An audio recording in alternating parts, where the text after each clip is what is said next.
आइए दोस्तों, हम इसमें बिहार एसएससी का चौथा का एडिटोरिया का बुक का सेट देखेंगे। ये चौथा सेट है। इससे पहले का 3 वीडियो अपलोड है, आप देख सकते हैं। इस वीडियो में दोस्तों हम आंसर सिर्फ देखेंगे। एडिटोरिया का बुक का चौथा है प्रैक्टिसेस। इससे पहले का तीनों प्रैक्टिस सेट अपलोड है। तो पहला क्वेश्चन कह रहा है कि निम्नलिखित अम्ल वर्षा निम्नलिखित में किसके द्वारा होने वाला वायु प्रदूषण के कारण होती है।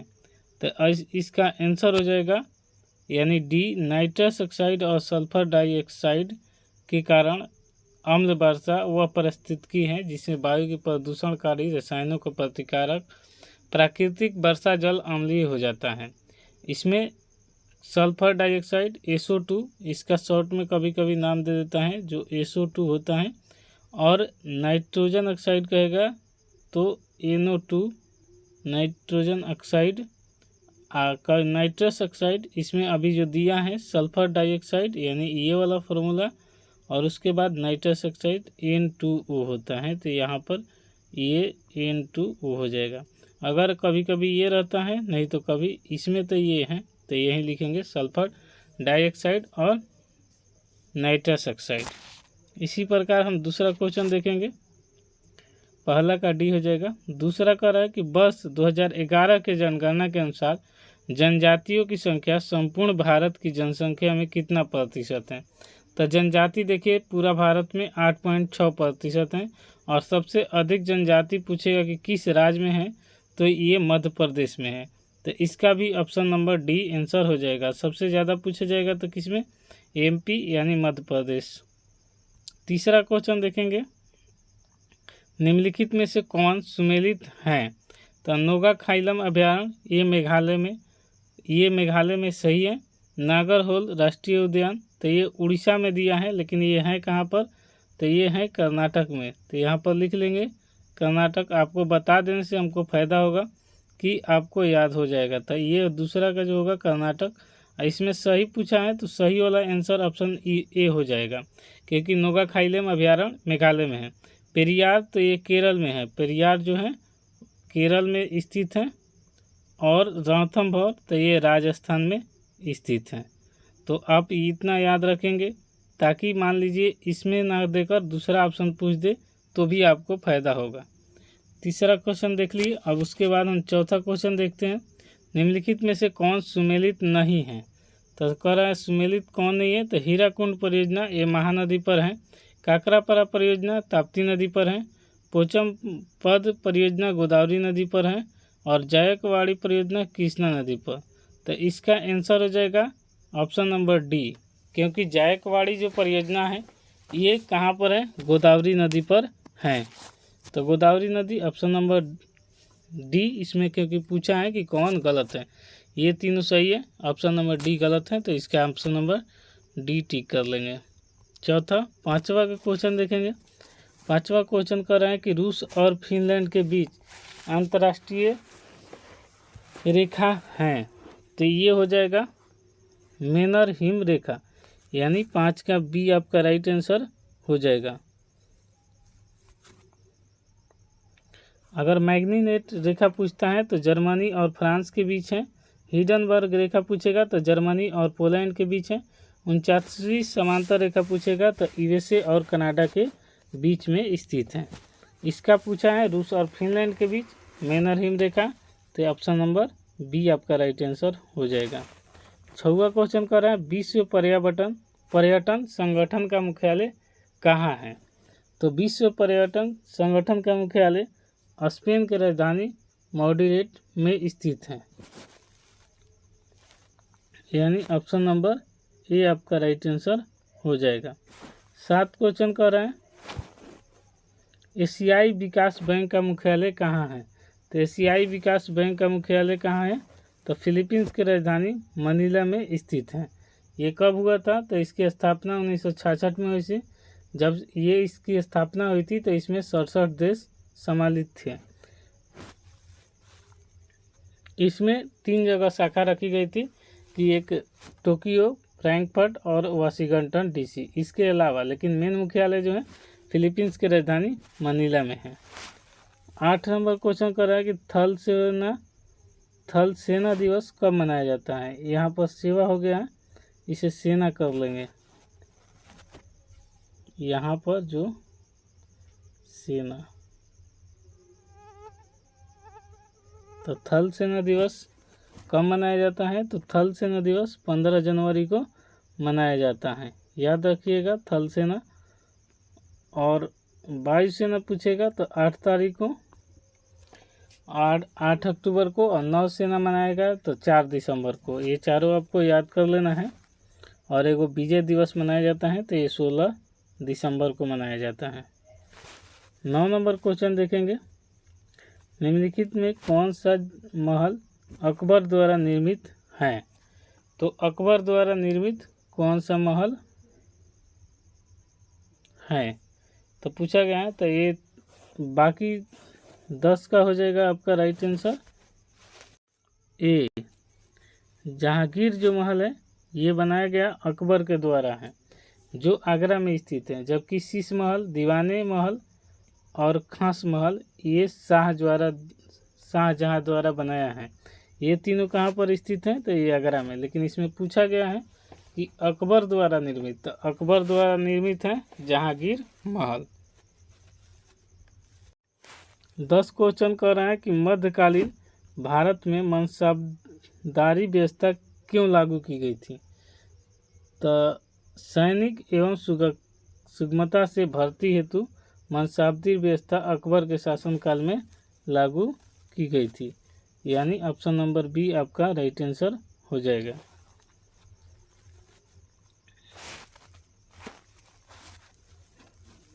11 कह रहा है कि निम्न में कौन सा एक राष्ट्रवादी समाचार पत्र नहीं था। तो ये टाइम्स ऑफ इंडिया जो था पहली बार प्रकाशन 3 नवंबर 1838 ईस्वी में किया गया था, जिसका स्वामित्व बेनेट कोलमैन एंड कंपनी से लंबे समय तक रहा था। तो इसमें हो जाएगा आपका option number D answer. Times of India एक राष्ट्रवादी समाचार पत्र नहीं था।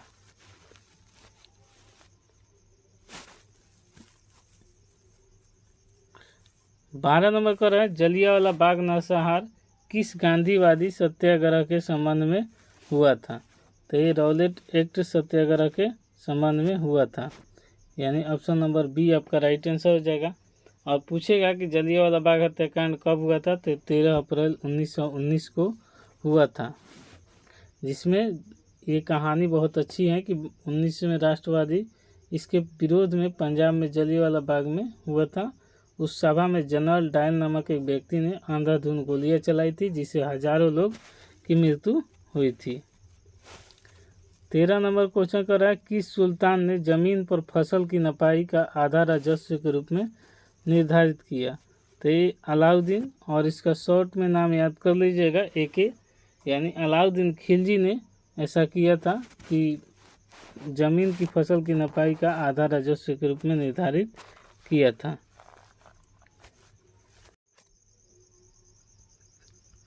14 क्वेश्चन कर रहा है महात्मा गांधी ने भारतीय राष्ट्रीय कांग्रेस की अध्यक्षता कब की। तो ये किए थे 1924 ईस्वी में। एकमात्र अध्यक्षता किए थे गांधी जी। और कांग्रेस के 1924 में ये अधिवेशन कर्नाटक के एक गांव में बेलगांव, जिसका नाम है बेलगांव, वहीं पर अधिवेशन की अध्यक्षता महात्मा गांधी ने की थी। उसके बाद कभी भी ये राष्ट्रीय कांग्रेस की अध्यक्षता नहीं किए थे। और राष्ट्रीय कांग्रेस की पूछेगा स्थापना तो 1885 ईस्वी में हुआ था। 15 क्वेश्चन कर रहा है कि विजयनगर साम्राज्य का अवशेष कहाँ मिलता है। तो विजयनगर साम्राज्य का अवशेष हम्पी में मिलता है। यानी ऑप्शन नंबर सी आपका राइट आंसर हो जाएगा। विजयनगर साम्राज्य का ज़्यादातर पूछा जाता है कि स्थापना कब हुआ था। तो 1336 ईस्वी में। किसने किया था, तो हरिहर और बुक्का ने किया था। 16 क्वेश्चन देखते हैं। 16 का रहा त्रिपिटक किसकी धार्मिक पुस्तक है। तो त्रिपिटक बौद्ध धर्म के धार्मिक पुस्तक है। यानी ऑप्शन नंबर ए आपका राइट आंसर हो जाएगा। 17 का रहा मौर्य साम्राज्य के 7 वर्गों में विभाजन का विशेष रूप से उल्लेख किया गया है।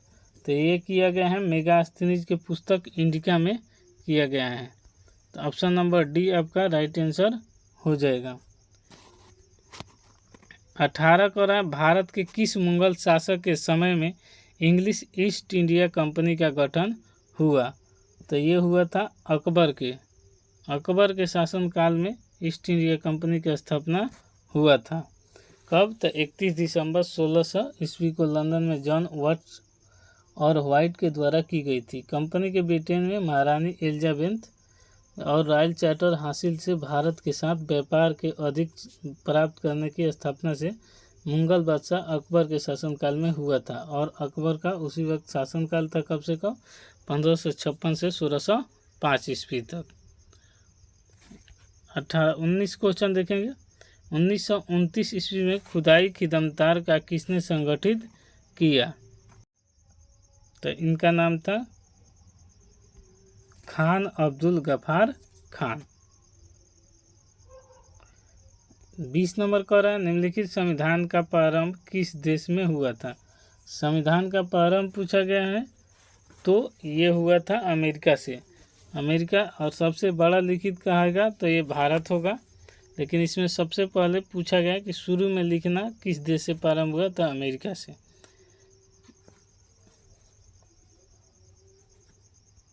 21 क्वेश्चन कर रहे हैं भारतीय संविधान में संशोधन करने शिक्षा का अधिकार कब से लागू हुआ? तो शिक्षा का अधिकार 1 अप्रैल 2010 से लागू हुआ था।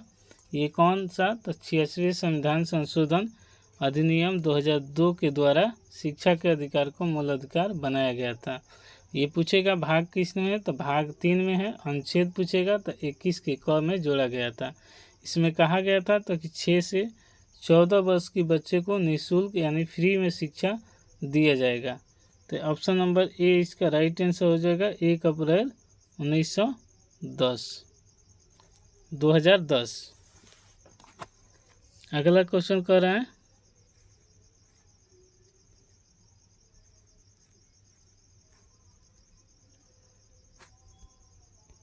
भारतीय संविधान द्वारा प्रदत्त निम्न में कौन सा अधिकार गैर नागरिक को भी उपलब्ध है? तो पूछा गया है कि कौन सा जो अधिकार है वो आम आदमी के साथ गैर नागरिक को भी मिलता है। तो ये संवैधानिक निराकरण का अधिकार जो है सबको मिलता है। तो ये कौन सा हो जाएगा? ऑप्शन नंबर ए आपका राइट आंसर हो जाएगा। इसमें मौलिक अधिकार यानी 15, 16, 19, 29, 30 शामिल हैं। प्रत्येक भारतीय को प्राप्त होगा। और विदेशी के लिए अनुच्छेद 14, 20, 21 क 23, 24, 26, 27 और 28 होगा।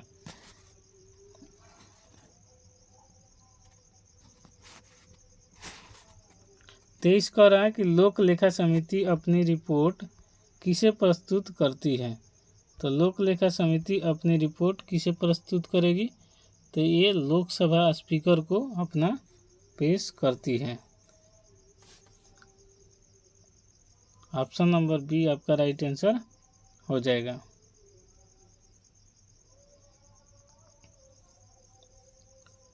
चौबीस क्वेश्चन कर रहा है कि निम्नलिखित में से किस अनुच्छेद के तहत भारत के राष्ट्रपति द्वारा राष्ट्रीय आपातकाल की घोषणा की जा सकती है?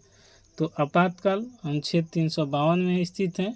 और इसमें पूछेगा और पूछ लेता है कभी कभी राष्ट्रपति शासन।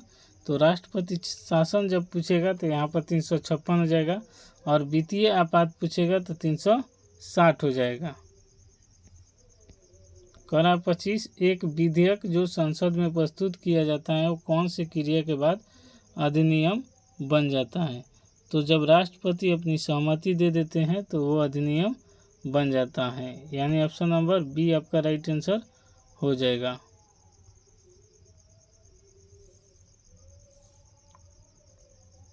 अगला क्वेश्चन कर रहा है 26 नंबर कि जब समिति के सिफारिश पर भारत के पंचायती राज की स्थापना की गई तो इसका अध्यक्ष कौन था? तो इसका अध्यक्ष बलवंत राय मेहता थे। यानी option number C right answer हो जाएगा। 27 क्वेश्चन कर रहा है 18 वर्ष से कम आयु के मताधिकार का प्रयोग पहली बार आम चुनाव में कब किया गया था?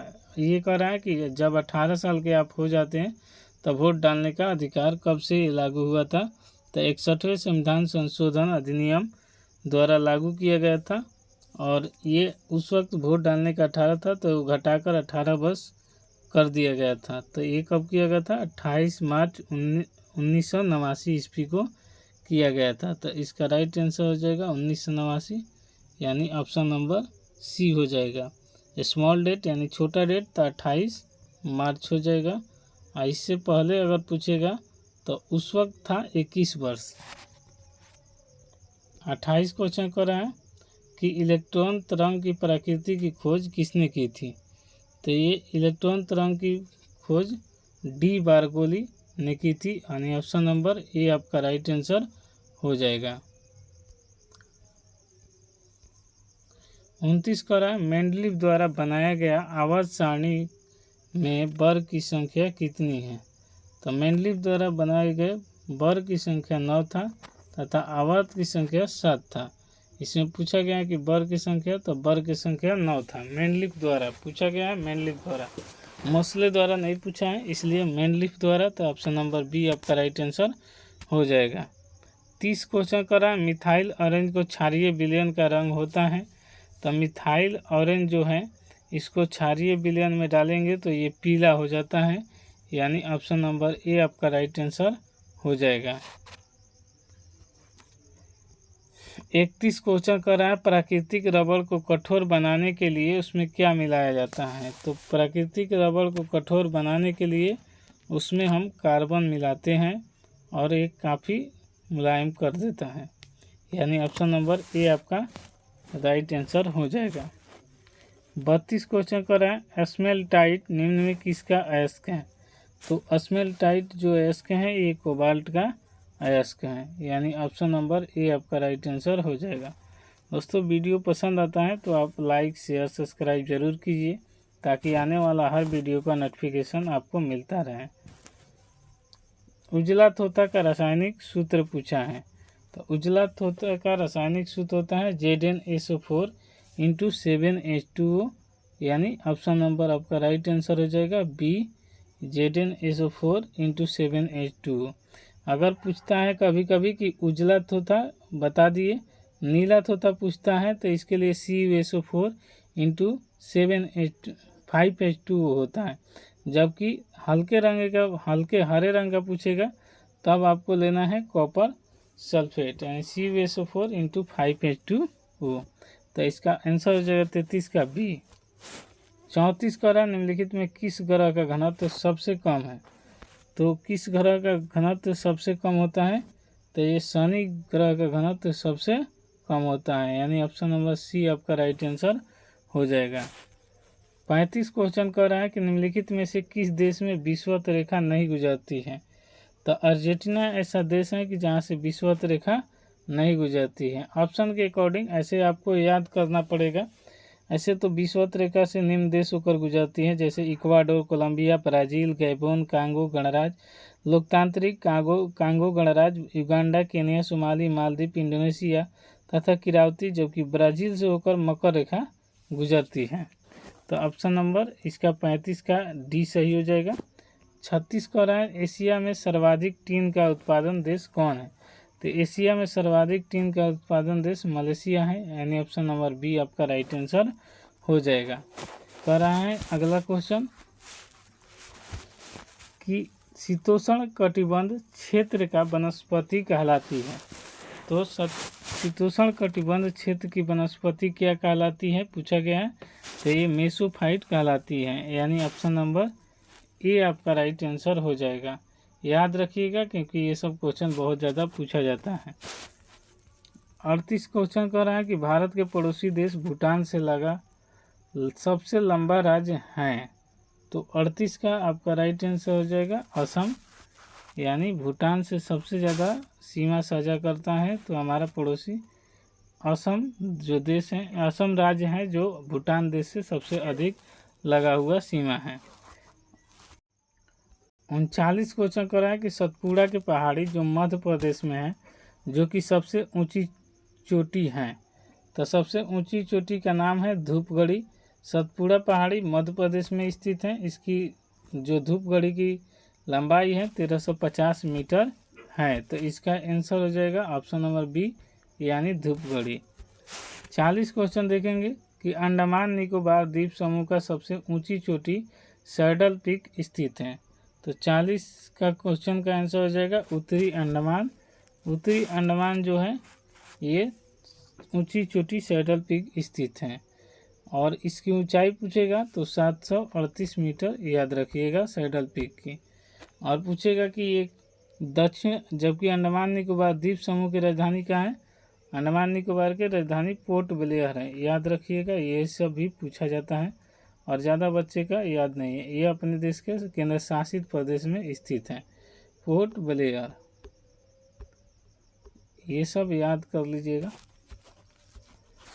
41 क्वेश्चन कर रहा है कि जुआई, सुकरी एवं जोजारी किस नदी की सहायक नदी है? तो ये जुआई, सुकरी एवं जोजारी लूनी की सहायक नदी है। लूनी नदी भारत की एकमात्र अंतर प्रवाह नदी है। इस नदी की कुल लंबाई कितना है? तो 320 किलोमीटर है। ऑप्शन नंबर बी आपका राइट आंसर हो जाएगा।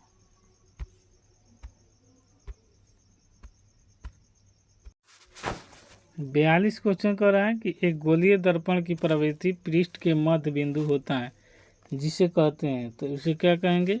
इसे पोल कहेंगे। पोल पी से सूचित किया जाता है, इसे ध्रुव कहते हैं गोलीय दर्पण के। और दर्पण के वक्रता केंद्र के ध्रुव को मिलाने वाली रेखा को दर्पण की प्रधान अक्ष रेखा कहलाती है। फोकस दूरी वक्रता त्रिज्या के हमेशा आधी होती है। और इसका शॉर्ट वीडियो देखना होगा तो इस चैनल पर है, आप सर्च कीजिएगा, उसमें सारा एक 5 मिनट का वीडियो है, जाकर देख लेंगे तो पूरी तरह से आपको दर्पण में कोई दिक्कत नहीं होने वाला है। 43 क्वेश्चन देखेंगे, किसी चालक के विद्युत धारा द्वारा उत्पन्न ऊष्मा के किस रूप में निरूपित करते हैं?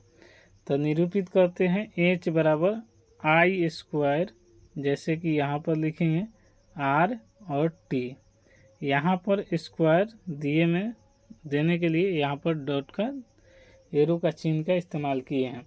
तो 120 यानी 43 क्वेश्चन का जो होगा यहाँ पर आंसर हो जाएगा ऑप्शन नंबर बी। और इसका जो भी होगा फॉर्मूला पर ये आप मान रखकर कुछ भी चीज़ का इससे फार्मूला निकाल सकते हैं। और ये फार्मूला बार बार आता है, रेलवे के लिए तो फेवरेट है ही। अदर किसी भी एक कंपटीशन क्वेश्चन देते, कंपटीशन में जाते हैं और वहाँ टेक्निकल क्वेश्चन आता है तो आपको ये फार्मूला ज़रूर देखने को मिलता है। तो 43 का कौन सा आंसर हो जाएगा? ऑप्शन नंबर बी हो जाएगा, H बराबर I²RT। और जहाँ पर आप I²RT, जिसका HI मात्रक होता है जूल। H जो होता है ये उत्पन्न ऊष्मा होता है, I जो होता है चालक के बहने वाली धारा होती है, R जो होता है चालक का प्रतिरोध होता है, और T होता है जो धारा के बहने का समय होता है। तो आप याद रखिएगा, ये क्वेश्चन जब बहुत ज़्यादा इम्पोर्टेंट है, VVI है, इसलिए इसको याद रखेंगे तो जितना ही अच्छा रहेगा आपको पढ़ने के लिए, क्योंकि ये सब क्वेश्चन ही पूछा जाता है और ज़्यादा बच्चे ये सब क्वेश्चन स्किप कर देते हैं, इसलिए दिक्कत होती है। 43 क्वेश्चन के बाद 44 देखेंगे, निम्न में कौन सी रासायनिक अभिक्रिया है? तो रासायनिक अभिक्रिया मक्खन का खाटा होना यानी रासायनिक अभिक्रिया है। रासायनिक अभिक्रिया वो होती है जो एक बार अपनी परिवर्तन के बाद वो मूल अवस्था में नहीं लाया जा सकता। जैसे कि कोई भी चीज़ हो, जैसे दूध से दही बना तो अब दही से दूध नहीं बनेगा, तो ये रासायनिक परिवर्तन कहलाता है। तो इसमें वही है कि आपका आंसर हो जाएगा बी। बाकी जैसे बर्फ़ का पिघलना, अगर बर्फ़ पिघल गया तो उसे फिर फ्रिज में रख देंगे तो वो बर्फ़ हो जाएगा, इसलिए भौतिक परिवर्तन होता है। आयोडीन क्रिस्टल का उत्पादन भी भौतिक और गीले कपड़े का सूखना भी भौतिक है। अगला 45 क्वेश्चन कर रहा है, यांत्रिक ऊर्जा किसके बराबर होती है? तो यांत्रिक ऊर्जा गतिज ऊर्जा प्लस स्थितिज ऊर्जा के बराबर होती है। तो इसका आंसर हो जाएगा डी, यानी ऑप्शन नंबर डी आपका राइट आंसर हो जाएगा 45 को। काइनेटिक एनर्जी इसे कहते हैं इंग्लिश में, और इसे कहते हैं पोटेंशियल एनर्जी, PE कहते हैं पोटेंशियल एनर्जी। इसका फॉर्मूला होता है 1/2 mv² गतिज ऊर्जा का mv², और पोटेंशियल एनर्जी बराबर होता है AmGH। 46 क्वेश्चन कर रहा है कौन सा घोल विद्युत के चालक नहीं है। तो ग्लूकोज जो घोल है ये विद्युत के चालक नहीं है। तो ये ऑप्शन नंबर आपका हो जाएगा बी। ग्लूकोज का थोड़ा सा वहाँ पर मीनिंग गलती है, जैसे कि ग्लूकोज ऐसे लिखाएगा, वहाँ पर यहाँ पर स लिखाया है यहाँ पर, तो आप ज कर लीजिए और घोल। 46 का 47 क्वेश्चन कर रहा है कि जब प्रकाश की किरण एक सघन माध्यम से विरल माध्यम में यात्रा करती है तो किस माध्यम में मुड़ती है। तो ये अविलंब से दूर तथा गति बढ़ जाती है। तो ये अविलंब से दूर तथा गति बढ़ जाती है, ऑप्शन नंबर बी। हम ऐसे याद किए दोस्तों कि जैसे सघन मतलब गाढ़ा हो गया, ये सघन हो गया, तो इसमें कोई भी आएगा प्रकाश इधर से तो ये रुक जाएगा। लेकिन ये पूछा है कि सघन माध्यम से, ये सघन हो गया और ऐसे ऐसे जगह पर है विरल माध्यम, तो इससे प्रकाश निकल जाएगा, पार हो जाएगा।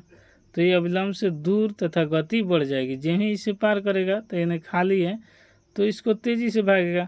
लेकिन अगर इधर से प्रकाश जा रहा है तो यहाँ पर जाएगा तो ये अविलंब से टकराकर मुड़ जाएगी या इसकी प्रकाश की गति धीमी हो जाएगी।